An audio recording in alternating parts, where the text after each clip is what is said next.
Sir मेरा एक question है कि आप बोलते हैं कि success come from experience and experience come from bad experiences, but जो एक्सपीरियंस और बैड एक्सपीरियंस है वो हमेशा डिप्रेशन देते हैं, तो सक्सेस तो आती ही नहीं है। सक्सेस तक पहुंचते तक इतना डिप्रेस हो जाते हैं कि या तो वो फील्ड चेंज कर देते हैं या फिर वो वहां तक पहुंचने के लिए कुछ फाइनेंशियली लॉस इतना हो जाता है कि वो ईएमआई को बर्डन्स वगैरह ये सब चीजें चल जाती है। तो इसके अंदर ऐसा ऐसा क्या किया जाए कि वो जो डिप्रेशन बैड एक्सपीरियंस और एक्सपीरियंस से आता है उसको वो चेंज करके, थॉट को चेंज करके मैं आगे बढ़ सकूं। पहले मैं आपका क्वेश्चन अच्छे से समझ लेता हूं, आप बताना कि मैं ठीक सोच रहा हूं या नहीं। आपका क्वेश्चन ये है कि मैं बोलता हूं success comes from experience and experience comes from bad experiences. तो कई बार लाइफ में इतने बैड एक्सपीरियंसेस हो जाते हैं या इतने बड़े बैड एक्सपीरियंसेस हो जाते हैं कि उसके बाद में इंसान डिप्रेशन में ही चला जाता है और उसके अंदर हिम्मत ही बाकी नहीं रहती है कुछ और करने की, तो वो इंसान ही खत्म हो गया है। या ये कह लो चाहे साइकोलॉजिकली नहीं खत्म हुआ है बट फाइनेंशियली ही खत्म हो गया है, राइट। अब अगर ये जो मैंने कहा उसको बात को आप डीपली नहीं समझोगे या मेरे कॉन्टेक्स्ट को नहीं समझोगे, मेरे स्टैंड पॉइंट को नहीं समझोगे कि मैंने किस स्टैंड पॉइंट से ये बात कही, तो गड़बड़ हो जाएगी। ये बात मैंने कही थी अपने लाइफ चेंजिंग सेमिनार में। आप में से कितनों ने देखा है वो सेमिनार जो 2 घंटे का है? कितनों ने नहीं देखा है? वो ना एक चुल्लू भर पानी होता है, उसमें अगर आप चाहे तो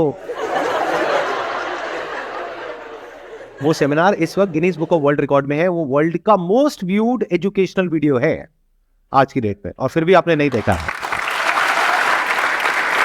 तो देख लेना भाई, वो वहां से कुछ अच्छा सीखने को मिल सकता है आपको। एनी हाउ, तो वहां पर जो मैंने बात कही थी वो कही थी अपने स्टैंड पॉइंट से, जब मैं उस सेमिनार के लास्ट पार्ट में अपनी स्टोरी बता रहा था कि देखो मेरे को ये नुकसान हुआ, फिर ये हुआ, फिर ये हुआ, फिर ये हुआ। फिर मैंने क्या कहा कि वो सब जो फेलियर्स थे मेरे, वो आपस में जाकर के कनेक्ट हो गए, क्योंकि अगर वो फेलियर्स नहीं हुए होते तो ये सक्सेस भी नहीं हो पाती। लेकिन अगर आपने ध्यान से ऑब्जर्व किया, मेरे वो सारे फेलियर्स बहुत छोटे छोटे थे। एक भी फेलियर इतना बड़ा नहीं था जिसकी वजह से कि मैं पूरी तरह से खत्म हो गया। यानी अगर मैं फाइनेंशियल टर्म्स में बात करूं, एक फेलियर में मानो मुझे नुकसान हुआ 5-10 हजार रुपए का, एक में हुआ 15 हजार रुपए का, एक में हुआ 50 हजार रुपए का।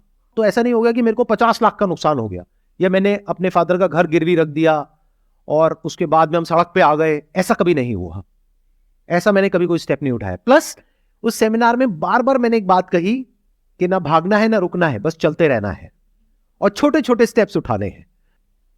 तो जब इन सारी बातों को आप जोड़ करके समझोगे तब आपको समझ आएगा कि किस स्टैंड पॉइंट से मैंने क्या कहा।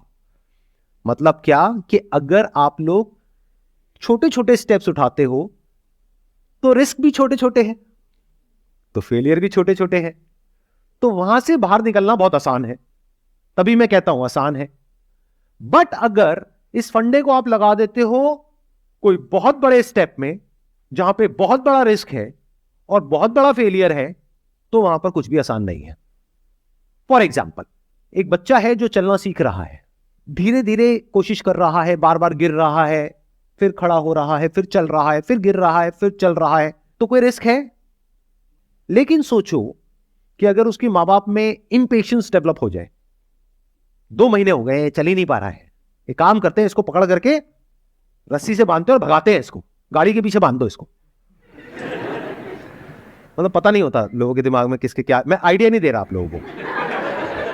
Please do not try this at home. But मान लेते हैं कोई बावले माँ बाप हैं, उन्होंने क्या किया, बोला कि अब मैं अपने बच्चे को आज ही चलना सिखा दूंगा। क्यों 2-4-6 महीने खराब करने हैं? अरे 2 घंटे में लो, रस्सियों से हाथ पैर उसके बच्चे के बांधे, बेचारा खड़ा भी नहीं हो पा रहा अभी ढंग से, और उसको बाइक के पीछे बांध दिया है और बाइक चला रहे हैं। इन अदर वर्ड्स, अगर आप कोई बहुत बड़ा रिस्क लेते हो फाइनेंशियली, जहां से रिकवर करना आपके लिए पॉसिबल ही नहीं है, तो क्या करोगे उस घटिया एक्सपीरियंस का? छोटे रिस्क लो, छोटे स्टेप्स उठाओ, जब वहां पे कॉन्फिडेंस आ जाए तब थोड़ा सा उसको लेवल को बढ़ाओ। अगर तैरना नहीं आता है तो पहले कम गहरे पानी से सीखो, जब सीख जाओ तो गहरे पानी में जाओ, वो भी साइड साइड से, बीच में मत चले जाओ। किसी से टक्कर हुई और नीचे गए तो गए। तो अगर आप धीरे धीरे स्विमिंग सीख रहे हो तो कोई रिस्क नहीं है, तो सब कुछ आसान है। Then success comes from experience and experience comes from bad experiences. यानी कि जब आप तैरने की कोशिश करोगे और नहीं तैर पाओगे तो आपको समझ आ गया, अच्छा इस तरीके से नहीं तैर पाते तो चलो किसी और तरीके से ट्राई करते हैं। लेकिन ये सब आप कहां ट्राई कर रहे हो? शैलो वाटर में, तब आसान है। लेकिन अगर मेरी ये बात सुनी और जबरदस्त आपके अंदर मोटिवेशन आई और आपने कहा सब कुछ आसान है और जा करके छलांग लगा दी सीधा गहरे पानी में, तो आसान है बोलने के लिए भी कोई नहीं बचेगा। यही गलती हम कर बैठते हैं, जरूरत से ज्यादा एक्साइटेड हो जाते हैं, अपनी बुद्धि का प्रयोग नहीं करते हैं, कोई बड़ा स्टेप उठा लेते हैं। जब बड़ा स्टेप उठा लिया तो रिस्क भी बड़ा हो गया, फिर फेलियर इतना बड़ा हो गया कि जिंदगी भर आप उससे पीछा नहीं छुड़ा सकते। तो हमेशा लाइफ में छोटे छोटे स्टेप्स उठाओ, तब तक जब तक कि आप इतने बड़े नहीं हो जाते। अंदर से आपको पता लग जाएगा कि मेरी कैपेसिटी क्या है। तब भी जो आपकी कैपेसिटी है उससे थोड़ा सा कम रिस्क लो। कभी भी इतना बड़ा रिस्क मत लो लाइफ में कि आप सड़क पे आ जाओ, अगर फाइनेंशियली बात करी जाए तो। बहुत इंपॉर्टेंट है ये बात, ध्यान से सुन लो मेरी इस बात को। नहीं तो क्या होता है, जब ग्रीड हमारे ऊपर हावी होती है, लालच आता है कि मेरी जो फैमिली की प्रॉब्लम्स है, अभी जो मैंने बच्चे वाला एग्जांपल आपको दिया, अब देखो उसको रियल लाइफ से रिलेट करते हैं। अभी आप हंस रहे थे कि ऐसा कौन करता है, लेकिन आप लोग सब ऐसा करते हो। हाँ, अपने बच्चे के साथ नहीं करते, खुद के साथ करते हो। कैसे करते हो? घर में फाइनेंशियल प्रॉब्लम है, किसके नहीं है? हर दूसरे घर में मेजर फाइनेंशियल प्रॉब्लम है, आप सबके भी घर में होगी। रातों रात तो सॉल्यूशन निकलेगा नहीं, लेकिन आपको रातों रात सॉल्यूशन चाहिए।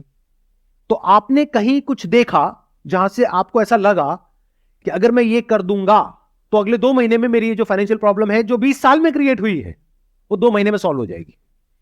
और उस चक्कर में, क्योंकि वो ग्रीड अब आपके ऊपर इतनी हावी हो गई, आपने जा करके जो भी पैसा था आपके पास में बचा खुचा, उसको भी ले जा करके कहीं ऐसी जगह पे लगा दिया किसी इंसान के कहने पर, और उसके बाद में वो पैसा भी डूब गया।